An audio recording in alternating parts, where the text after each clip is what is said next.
धेरै त थाहा भइसक्यो। निर्वाचन क्षेत्र नम्बर 2 को मतगणना स्थल मुख्य निर्वाचन अधिकारी कार्यालय रहेको भवनको दोस्रो तलामा रहेको कोठामा आजैबाट प्रारम्भ गर्ने अहिले हामी सूचना निकाल्छौँ। समय गणना गर्नु पूर्व सम्बन्धित निर्वाचन अधिकारी कार्यालयबाट मतगणना हुने प्रारम्भ हुने समय निर्धारण गरी सोको सूचना प्रकाशन गरिनेछ।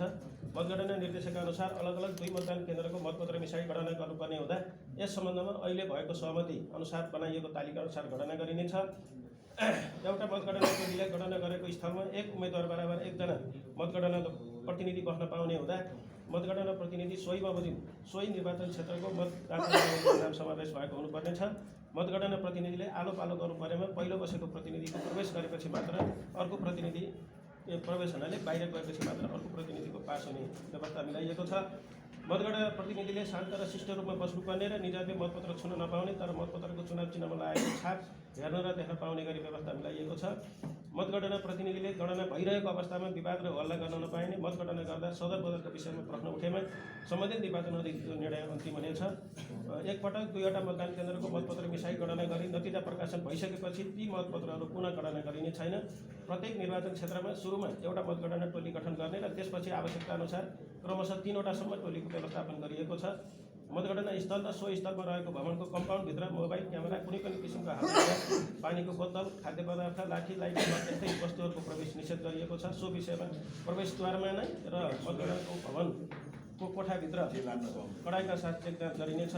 मतगणना स्थलमा मतगणना प्रतिनिधिहरू, मतगणना कर्मचारीहरू लगायत व्यक्तिहरूले मादक पदार्थ सेवन गरी प्रवेश गर्न निषेध गरिएको छ हैन। मतगणना स्थलमा मतगणना प्रतिनिधिहरू, कर्मचारी लगायत खाद्य पदार्थ मतगणना भवनको कम्पाउन्ड निषेध गरिएको छ। बाहिरै खानेहरू मतगणना भइरहेको अवस्थामा कसैले पनि फोटो खिच्न पाइने छैन। यो भयो होइन। अहिलेको सहमतिमा त्यही सहमति त्यही लेखिअनुसारै भयो। अब अरू मतगणना कसरी गर्छौँ त?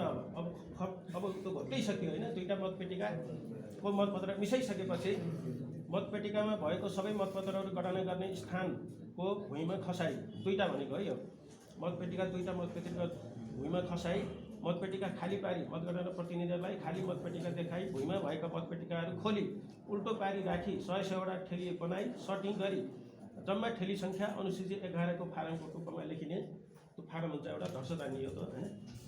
त्यसपछि एउटा 100वटा मतपत्र भएको ठेली लिएर बदरमत र निर्वाचन चिन्ह पिछेको सदरमतहरू सर्टिङ गर्ने र पहिला बदरमतहरू गणना गर्ने, त्यसपछि निर्वाचन चिन्ह पिछे ग्रुपिङ गरेको मतहरू गणना गर्ने र त्यो विवरण अनुसूची 11 को फारममा भर्ने त्यो धर्सो है यो। र गणना गरिसकेपछि ठेलीलाई अर्को छेउमा राख्ने र फेरि नयाँ ठेलीहरू लिएर सोही बमोजिम गणना गरी अनुसूची 11 को फारम थप्दै जाने र सबै ठेलीहरूको गणना गरी अनुसूची 11 को फारममा चढाइसकेपछि गणक र मतगणना प्रतिनिधिले हस्ताक्षर गरी निर्वाचन अधिकारीलाई हस्ताक्षर गराई निर्वाचन आयोगको सिस्टममा कम्प्युटर इन्ट्री गर्ने र सिस्टमबाट अनुसूची 12 को फारम डाउनलोड गरी निर्वाचन अधिकारीलाई हस्ताक्षर गराई अभिलेख राख्ने र सो पश्चात सबै ठेलीहरूलाई अनुसूची 11 को फारम सहित एउटै कोरा कपडाको पोकोमा राखी सिलाइ लाछाप लगाई पोका बाहिर गणना भएको मतदान केन्द्रको नाम र मत सङ्ख्या लेखी मतपेटिका राख्ने कोठामा सुरक्षित राख्ने। यो पनि माथि नै त्यो निर्देशिकामा छ। अब यो प्रोसेसको कुराहरू मैले भने होइन। अब यति गरिसकेपछि अब हामीले बनाएको र निर्वाचन आयोगले जारी गरेको र हामीले बनाएको प्रोसेस भनौँ न, त्यो हामीले यहाँहरूले भन्यौँ। अब सोही अनुसार चाहिँ पालना गर्नु गराइदिनु हुन हामी हार्दिक अनुरोध गर्दछौँ। एउटा कुरा म जोडिहाल्छु। मैले अघि भन्नुपर्नेमा त्यो कुराहरू छुट्याएँ। मैले मतगणना स्थलको विषयमा म थोरै कुरा राख्न चाहन्छु। श्रीमानले धेरै कुरा राखिसक्नु भएको छ। हामीले सुरक्षाको हिसाबले मतदान स्थल मतगणना स्थललाई अत्यन्त धेरै सुरक्षित तरिकाले व्यवस्थापन गरेका छौँ। केही पत्रकार साथीहरू, केही हाम्रो राजनीति दलको प्रमुखजीहरूले पनि त्यसलाई अवलोकन गर्ने काम गरिसक्नु भएको छ। हामी अस्ति मात्रै चुनावको 1 दिन अगाडि मात्रै हामी सबै दलसँग बसेका थियौँ र त्यतिखेर पनि हामीले मतदान गणना स्थलको चाहिँ हामीले भिजिट गराउने काम गरेका छौँ। यहाँहरूले त्यतिखेर पनि देख्नु भएको छ। हामीले 20वटा भन्दा बढी सिसी क्यामेराहरू फिट गरेका छौँ। अहिलेको टेक्नोलोजीको पनि बढीभन्दा बढी उपयोग गरेका छौँ। भित्र हिँडेदेखि बाकस राखेको ठाउँसम्म गएको पनि एक्सेस देखिने, बाकस निकालेको पनि एक्सेस देखिने, ल्याएको पनि एक्सेस देखिने, गणना स्थलमा भित्र छिरेको पनि एक्सेस देखिने, गनेको ठाउँमा एउटा रुममा 2टा क्यामेरा राखेर सबैतिरबाट चाहिँ हामीले सिसी क्यामेराको पनि व्यवस्थापन गरेका छौँ र त्यसको हामीले स्टोरेज पनि हामीसँग रहन्छ भन्ने कुरा मैले यहाँहरूलाई जानकारी गराउन चाहन्छु। र सँगसँगै मतगणना स्थलमा अघि भन्नुभएको छ त्यो हेर्न र देख्न सकिने गरी जालीसाली लगाएको अवस्था छ। हामीले भित्रको सुरक्षा अत्यन्तै मजबुत बनाएका छौँ। बाहिर ठुलो कम्पाउन्ड छ, यहाँले देख्न सक्नुहुन्छ। हामीले कम्पाउन्डमा आइडी कार्ड लगाएका व्यक्तिभन्दा अरू व्यक्तिलाई हामीले प्रवेश निषेध गरेका छौँ। यो कुरा यहाँहरूले क्लियरली मेसेज दिनु होला।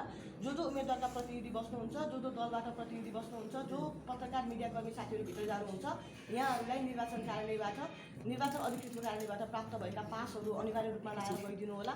यहाँहरूलाई त्यो पास नलिकन भित्र पस्न दिएन भनेर यहाँले मन नदुखाउनु होला। हामीले स्ट्रिक्ट रूपमा भनेका छौँ, बिना पास भएको कोही पनि व्यक्तिलाई भित्र नछिराउनु भनेका छौँ। र यो मतगणना भइसके पछाडि कति मतगणना भयो, कसको कति मत आयो भन्ने कुरा चाहिँ हामीलाई जान्न एकदम उत्सुक हुने हिसाबले हामीले दुईवटा ठुलो माइक फिट गरेर हजुरहरूलाई खम्बेचरमा बस्दा पनि सुनिन सक्ने गरेको त्यो माहौल मिलाएका छौँ। हजुरहरूले यहाँहरूले हामीले यहाँ अहिले जति पनि बनाएर सुनाउनु भएको छ र हामीले सुरक्षाका हिसाबले जति पनि सुरक्षा चेक जाँचहरू गर्छौँ, ती सबै विषयलाई सहजताको रूपमा लिइदिनुहुन्छ भने पनि मैले विश्वास लिएको छु। Thank you very much.